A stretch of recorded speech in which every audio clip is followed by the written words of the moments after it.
Hey, what's going on, everybody? It's Chris with Inside the U. Glad to be here at Hard Rock Stadium to watch the 10th ranked Miami Hurricanes win 27-24 over number 6 Notre Dame to begin the 2025 season. Certainly a lot of positives, but just first off, great being in this environment. I thought the fans did a great job showing out, wearing orange like the university wanted them to do. Really good atmosphere and loud throughout. I think that certainly helped the team. Wesley Bissaint talked about that going into the game, that he wanted to hear a good crowd, and I thought the crowd was great. The energy was great, and it was because of how Miami played in this game. Never trailed. They go up 7-0, tied at 7, and then go up 21-7, 14-7 going into halftime, and just really stayed in control of the game. Although certainly Notre Dame made a push as Miami had that 10-point lead evaporate. It's a tie game going to the end, and Miami stays strong and comes out with 2 great drives on offense and defense to win the game. Really good performance by this team with a lot of new faces. And with those new faces, even though some of these guys weren't a part of last year's team, there were some returners that certainly made their impact in the game.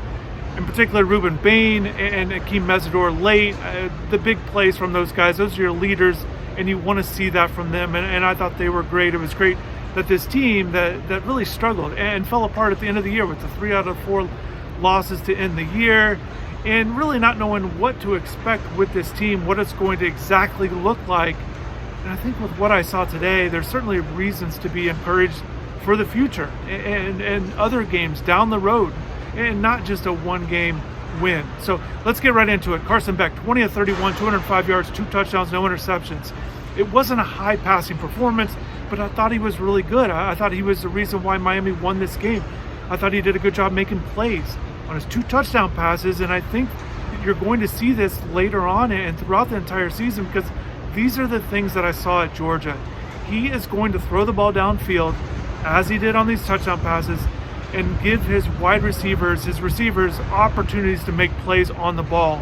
And both receivers, Malachi Tony with the 28-yard touchdown, just off to my right here. That was a great play, and Carson threw the ball to him, and Malachi kind of finished it off. He goes and gets the ball, and then gets in those final few yards. Great to see. And then C.J. Daniels with that one-handed touchdown grab. Again, Carson under pressure, stays poised, throws the ball downfield, and C.J. made a play. And even on the last drive of the game, it wasn't a completion, but Keelan Marion, on the sideline. Carson throws it deep. Keelan does a good job beating his man, draws a pass interference call. So I thought that was good to see from Carson, that he's willing to throw the ball downfield, got some positive results from his wide receivers, who I thought did a pretty good job today for the most part. There were some times throughout the game it was a little choppy, couldn't come down with passes, but Notre Dame has a really good defense and really good man defense there in the back end. You're not going to see a lot of teams be able to play as well as Notre Dame did with their man coverage at their corners and what they could do at the safety position as well. So all in all, I thought Carson did a good job. I also thought Carson did a good job of kind of digging this team out of it. A little bit in a rut, a little bit in the middle part there in the game. In that third quarter, like I said, Notre Dame kind of made that push. But Carson, he did a good job on that final drive. Gets that quick completion to C.J. Daniels, and then obviously they turn it over to the run game after that pass interference call. But I think Carson, just his experience, and you kind of saw it there in the poise, in the pocket, buying time, but also knowing when to throw it, did a good job of avoiding negative plays, taking sacks, and I think that's what you're going to see. That's what you're talking about when you talk about an experienced quarterback. And I thought he did a good job, and I think this team, with what we saw today, what I saw today, I think they're just going to keep getting better. I think Carson's going to keep getting better.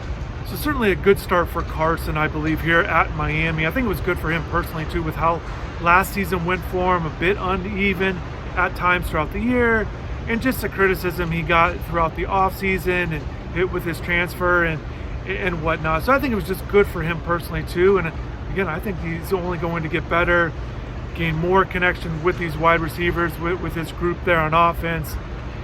And I'll go into the running game.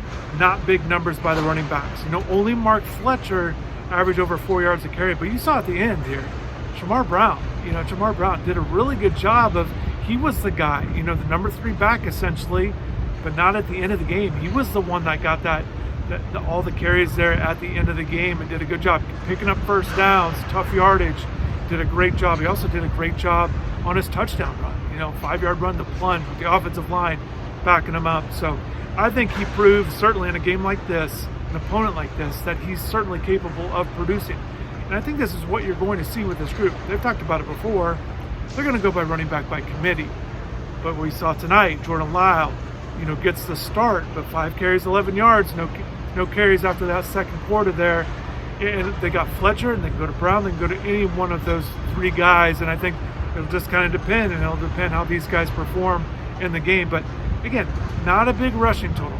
But you got to remember the opponent. I thought they did a good job, and when it came down to it, they needed to pick up yards on the ground, grind out the clock those last 3 or 4 minutes, and get that field goal. And I can't believe it's been this long that I've not given a big shout out to Carter Davis.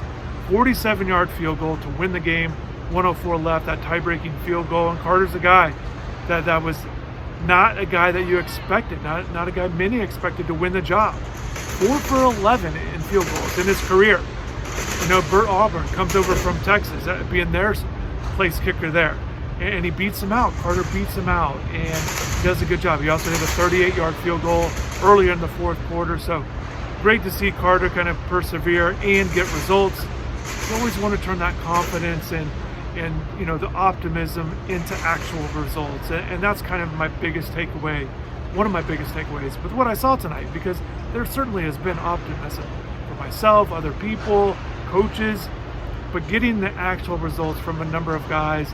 Touched on Carson, touched on Carter, the running game, but Malachi Toney, a guy that has, really generated plenty of buzz in the offseason, really good in the spring, had a good summer, earns that starting spot there in the fall, only 17 years old, comes out here, gets a catch right behind me, right at the beginning of the game, finishes 6 receptions, 82 yards, had that really nice touchdown, as I mentioned. But what you liked about Malachi, looked the part, quick feet, that elusive ability, you like that speed in and out of his breaks, really good, really going to be a tough guy to cover there in the slot with Miami's offense. So a great start by Malachi. And look, they're definitely going to want to improve the passing game in terms of its overall production. But what you saw from C.J. Daniels, that catch there on that final drive, but that touchdown catch was great. Not the big overall game, but really good in moments, and that was really important. And CJ's been a guy that's been really credited for a lot of leadership abilities. So it's good when a leader is coming up with big plays and helping the team win, and that's exactly what CJ did tonight. So that was good to see as well. Offensive line had a few penalties there, a couple penalties, that did give up sack. It was tough, but again, the opponent. So I thought the offensive line, Markel Bell, a little injured, but he was fine. And I think the offensive line did a pretty good job. Avoided negative plays. That was good. That offensive line didn't allow not just the sacks, but the tackles for loss. So pretty good performance by the offensive line tonight. With this defense, you heard me earlier before the season talking about how I felt like Ruben Bain's the key to this defense. And you saw why. This is exactly what you need to get from Ruben Bain in a big spot. Comes up with that interception, very alert. Ball's tipped, comes down with it. That was a huge play in the game. And then he gets a sack later on that final drive defensively. So really good performance from him. Ties for the team lead with 6 tackles. Popo also had 6. So good to see from Ruben. That's what you need. You need your top players to play at above average levels. They have to have good games. And for Miami to have a good season, I think guys like Ruben, all these other guys, these top level guys need to continue to play well. The ones you count on the most can't go quiet. They need to show why they're better or why they're tops in the conference. These kinds of players. Akeem Mesidor, credited for 1.5 sacks, also had a sack there on the final drive. He's a leader, and all I could think about on that final drive defensively was Akeem's shirt that he'd been wearing that says enough. And simply that was it with Miami. They give up the lead there in the fourth quarter, but essentially, figuratively, Akeem said enough. The defense said enough. They put it into it, and Notre Dame really did nothing on that final drive. So good to see the leaders step up in big plays there. And I thought that's how the defense did throughout the game. I thought they did a good job really bottling down that run game, because you didn't want Jeremiah Love to really get it going. You did give up that 30-yard run there. That was disappointing. Missed tackles, kind of some bad, it looked like a little bit of misplay there on trying to line up that tackle. But few and far between on the misses or the bad run coverage. So I thought they did a really good job stopping the run. CJ Carr did make a few plays. He had that touchdown late on a wide open play there. But for the most part, they did a good job of really kind of making him uncomfortable against the pass as well. You didn't see the really big plays from Notre Dame in the passing game either. So I thought the defense was really good. I think this is what maybe you're hoping for with this team, a more all-around game with what they can do on the run game, the passing with Beck and the receivers, some playmaking ability, and then playing really solid defense against the run and the pass. Get some special teams plays in there with the field goals, and that's what kind of team you're hoping to have, a little bit more of a solid all-around team. So again, great being back out here. There's plenty to obviously get into, and I was just glad to be able to see what this team was going to look like. A lot of new faces. You know, the 4 players who accounted for touchdowns were all newcomers.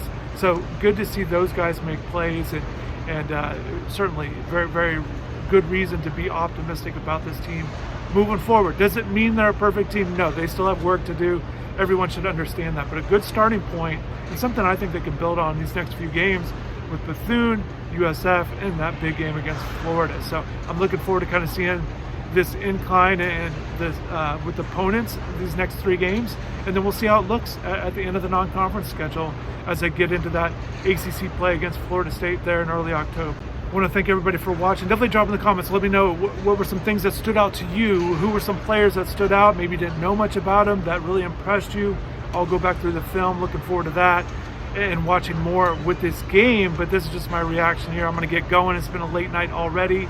A shout out to everybody working at the stadium. Right now I can see a lot of people. Maybe you can hear them too. A lot of people working on the stadium, getting it cleaned up for the next event. So a lot of people are working on this field, this stadium, late at night. So thanks again. Thanks for your support, and take care.